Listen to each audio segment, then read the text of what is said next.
തലേന്റെ ഒരു സൈഡിൽ മാത്രം വേദന, ഛർദിക്കാൻ വരുന്നു, ചിലപ്പോ വൊമിറ്റ് ചെയ്യും, ക്ഷീണം, ടെസ്റ്റിലും സ്കാനിങ്ങിലും ഒന്നും കുഴപ്പമില്ല, സോ ഇത് മൈഗ്രെയിൻ ആണ് എന്ന് ഉറപ്പിക്കുന്നതിന് മുമ്പ് ഈ വീഡിയോ മുഴുവനായി കാണാം. ഈ ഒരു ബുദ്ധിമുട്ട് പറയുന്ന പല ആളുകളെയും വിശദമായി നോക്കുമ്പോൾ മറ്റു ചില ലക്ഷണങ്ങൾ കാണാം. ഇപ്പോ തല കുനിയുക, നിസ്കരിക്കുക, താഴെ നിന്നെങ്കിലും സാധനങ്ങൾ എടുക്കുക, കുനിഞ്ഞ് നിവരുക, പെട്ടെന്ന് തല തിരിക്കുക, ഷേക്ക് ചെയ്യുക. ഇപ്പൊ യാത്ര ചെയ്യുമ്പോൾ ഗട്ടറോ ഹമ്പോ ഒക്കെ ചാടുകയാണെങ്കിൽ ഈ ടൈമിൽ സിവിയറായ വേദനയുണ്ട് അല്ലെങ്കിൽ കൂടുതൽ പെയിൻ ഫീൽ ചെയ്യുന്നു എന്നൊക്കെ ചില ആളുകൾ പറയുന്നത് കാണാം. സൈനസൈറ്റിസിലാണ് ഈ ഒരു ടൈപ്പ് തലവേദന കൂടുതലായി ഉണ്ടാവുക.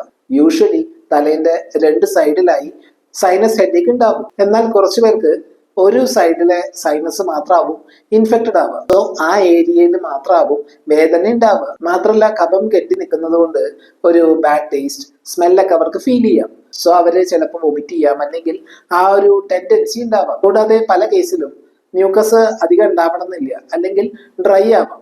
സോ ചിലപ്പോൾ പരിശോധനയിൽ കണ്ടെത്താൻ സാധിക്കില്ല. സൂപ്പർഫിഷ്യലായ കൂടുതൽ അനുഭവപ്പെടുന്ന ഒന്നോ രണ്ടോ സിംറ്റംസ് വെച്ച് തലവേദന മൈഗ്രെയിൻ ആണ് എന്ന് ഉറപ്പിക്കാൻ പറ്റില്ല.